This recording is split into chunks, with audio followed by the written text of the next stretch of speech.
Hello नमस्कार, सत श्री अकाल, अस्सलाम वालेकुम। कैसे हैं जनाब? तो साथियों, लगभग 14 दिन पूरे हो गए यूएस इजराइल ईरान वॉर के, जिसमें इजराइल हो गया या ईरान हो गया, अब दोनों अपने अस्तित्व के लिए लड़ रहे हैं। यूएसए भले किसी और चीज के लिए लड़ रहा हो, इजराइल और ईरान अपने अस्तित्व के लिए लड़ रहे हैं। और इजराइल ने कम से कम इस लड़ाई में जिस तरीके से ईरान ने रेकलेस बॉम्बिंग मिडिल ईस्ट की है, एक चीज साबित कर दी। वो ये साबित कर दी इवन मुस्लिम लीडरशिप को, मुस्लिम नेशंस को, कि आज तो मैं हूं इसके सामने, कल को किसी बात पर तुम होते इसके सामने, और हम तुम्हें अगर बचाने के लिए ना होते या यूएसए की जो एयर डिफेंस है वो ना होती, तो सोचो तुम्हारा क्या हाल होता। यह मैसेज दुनिया में क्लियरली चला गया है। दूसरा, चाहे हमास की लड़ाई हो, चाहे इजराइल हिजबुल्लाह की लड़ाई हो, चाहे अफगानिस्तान में यूएसए आया हो, इराक में गया हो, इन लड़ाई में एक बहुत नाइंसाफी होती है या एक तरीका, एक रिवायत बनी हुई है। इजराइल का और यूएसए का वो कुछ भी नुकसान होता है, वो दुनिया की खबर बन जाती है, कुछ भी। और उस कुछ भी नुकसान से दुनिया इजराइल और यूएसए के दुश्मन की ताकत नापती है। लेकिन उधर दुश्मन का कितना नुकसान हो रहा हो, उसको ना कवर किया जाता है, ना उस पर बात की जाती है। तो ऐसे ही नुकसान कुछ और देखने को मिल रहा है। सेंट्रल इजराइल में पहली बार मिसाइल जाकर साथियों हिट किया है, और भी 2-3 जगह मिसाइल्स हिट किए हैं, और अब तक इजराइल में मरने वालों की गिनती बढ़कर मेरे साथियों 18 हो गई है।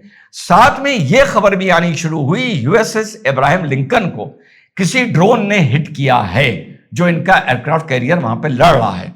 लेकिन बाद में वो खबर गलत साबित हुई और अफवाह साबित हुई। इसके साथ साथ KC-135, ये एक रिफ्यूलिंग प्लेन होता है। जब bombing multi role fighter bombers को या किसी को भी बहुत लॉन्ग डिस्टेंस पर करनी पड़ती है, जैसे यहां पर ईरान पर करी जा रही है, तो फ्यूल को चलते रास्ते में एयर रिफ्यूलिंग करी जाती है। तो जब एयर रिफ्यूलिंग करी जाती है, तो जाहिर सी बात है इन प्लेन्स की जो स्पीड होती है वो बहुत कम होती है, और जो फाइटर प्लेन होता है या मल्टी रोल प्लेन होता है, उसकी स्पीड भी इनके हिसाब से कम करी जाती है। तो इराक के ऊपर रिफ्यूलिंग हो रही थी ईरान पर बॉम्बिंग करने के लिए, और इनके पास ये इनपुट्स नहीं थी। जो खबर आ रही है, अभी इन्वेस्टिगेशन चल रहा है, यूएसए की तरफ से कोई आधिकारिक बयान नहीं आया है, लेकिन सोर्सेज ये बता रही हैं कि इराक में जो ईरान के समर्थक मिलिशिया थे, उन्होंने एंटी एयरक्राफ्ट गन से, क्योंकि ये लो एल्टीट्यूड पे थे, इराक को ये अपनी टेरिटरी समझ रहे थे, सेफ टेरिटरी, वहां पर इसको हिट किया गया। और ये प्लेन KC-135, इस पूरी लड़ाई में 22 इन्वॉल्व हैं, एक गिरा है, और जिसमें अब ये खबर पक्की हो गई है कि 6 इसमें क्रू मेंबर्स होते हैं। 6 की इसमें डेथ बताई जा रही है कि डेथ हो गई है।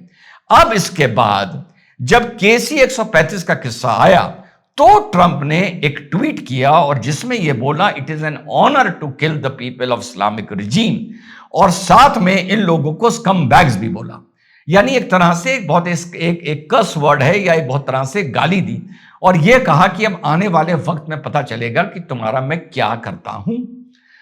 उसके बाद डोनाल्ड ट्रंप का एक इंटरव्यू भी हुआ, और उसमें जब कार्ग आइलैंड के बारे में डोनाल्ड ट्रंप से पूछा गया, तो डोनाल्ड ट्रंप ने बताया कि नहीं, कार्ग आइलैंड क्योंकि एक पेट्रोल ऑयल का हब है, हम कम से कम उसको हिट नहीं करेंगे। लेकिन उसी टाइम, उसी रात साथियों, बहुत दिन से हम कार्ग आइलैंड की बात कर रहे हैं, 12 डे वॉर में भी मैंने की थी, जब पहले हुई थी, यूएसए ने बड़ी हैवी बॉम्बिंग कार्ग आइलैंड की है। लेकिन साथ में यूएसए का आधिकारिक बयान यह आया है कि हमने यहां के ऑयल इंफ्रास्ट्रक्चर को हिट नहीं किया है, हमने सिर्फ यहां पर जो इनका ऑयल इंफ्रास्ट्रक्चर को सपोर्ट करने के लिए मिलिट्री इंफ्रास्ट्रक्चर था, और भी कोई सिविल इंफ्रास्ट्रक्चर था, उसको हमने डिस्ट्रॉय पूरी तरीके से कर दिया है। यह सुनिश्चित किया है कि यहां से ईरान की जो चाइना के लिए शिप्स निकलती हैं वो ना निकले। अब जैसे मैंने वीडियो के शुरू में बोला, जब भी मैंने इजराइल, यूएसए और किसी दुश्मन की लड़ाई देखी है, किसी को यह मतलब नहीं होता कि हमास के आतंकी 2000 मर गए। यह पूरी दुनिया का मतलब होता है कि क्या इजराइल के 40 लड़ाके या फौजी मरे या ना मरे। शायद आप समझ रहे होंगे मैं क्या बात कर रहा हूं।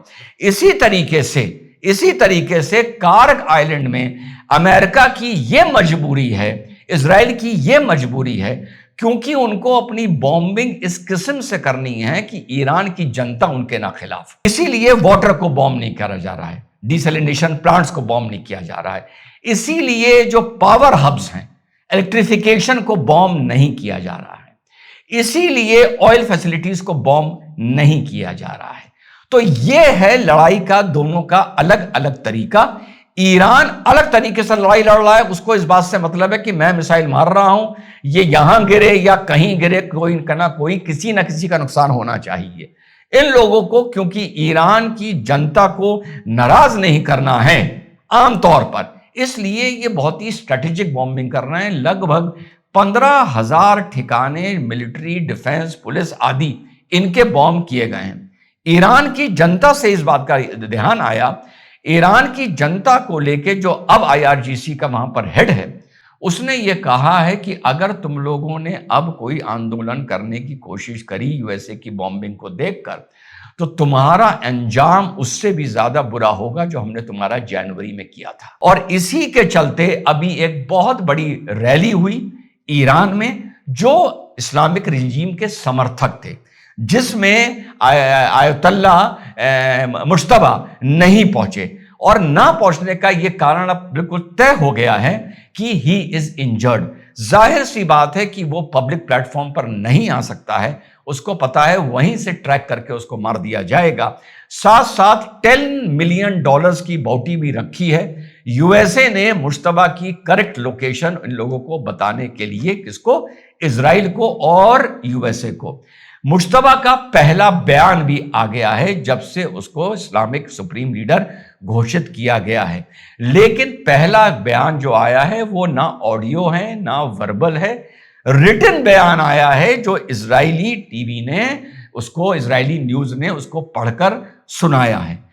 बयान जो लिखित आया है इसका एक और भी कारण है, इसके भी दो कारण है। एक ये है कि यस ही इज इंजर्ड, क्योंकि USA की तरफ से यह खबर आ रही है कि ही इज डिसफिगर्ड, यानी हाथ कट गया है या आंख चली गई है या पैर कट गया है, समथिंग लाइक दैट। ये USA की तरफ से खबर आ रही है। दूसरा मैं इसका रीजन बता दूं कि इसने मुश्तबा ने रिटन मैसेज क्यों दिया है।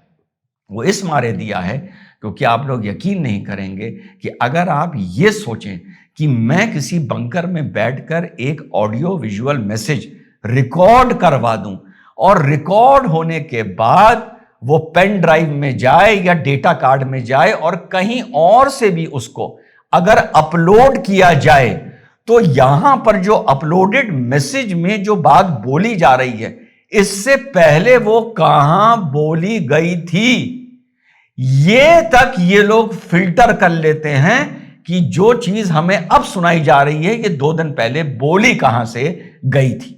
वो बात अलग है कि एक बयान देखे आदमी वो लोकेशन भी चेंज कर दे। दूसरा कारण यह हो सकता है कि यह रिटन मैसेज इसलिए आया है कि कोई भी वर्बल मैसेज ना दिया जाए जिससे आपकी ट्रैकिंग ना हो जाए। तो यह है साथियों सूरत हाल। बहुत से लोग कह रहे हैं लड़ाई बहुत लंबी चल रही है। छोटा सा मंच आप लोगों को पहले दिन से बता रहा था कि ईरान का जो असिमेट्रिक लड़ने का तरीका है, इस पे कभी कल परसों बात करेंगे। इन्होंने अपनी पूरी डिफेंस और अफेयर्स सिस्टम बहुत ही अलग तरीके से बनाया है, जैसा गवर्नेंस बहुत अलग तरीके से बनाया है। एक छोटे से मंच को बहुत पहले से पता था कि ईरान से जब युद्ध होगा तो वो लंबा चलेगा, लेकिन धीरे धीरे ईरान का इंफ्रास्ट्रक्चर खत्म होता जाएगा, बर्बाद होता जाएगा। आगे देखते हैं ऑथेंटिक न्यूज से, और दोनों तरफ की न्यूज से आप लोगों को अपडेटेड रखूंगा। जय हिंद, वंदे मातरम, खुदा हाफिज।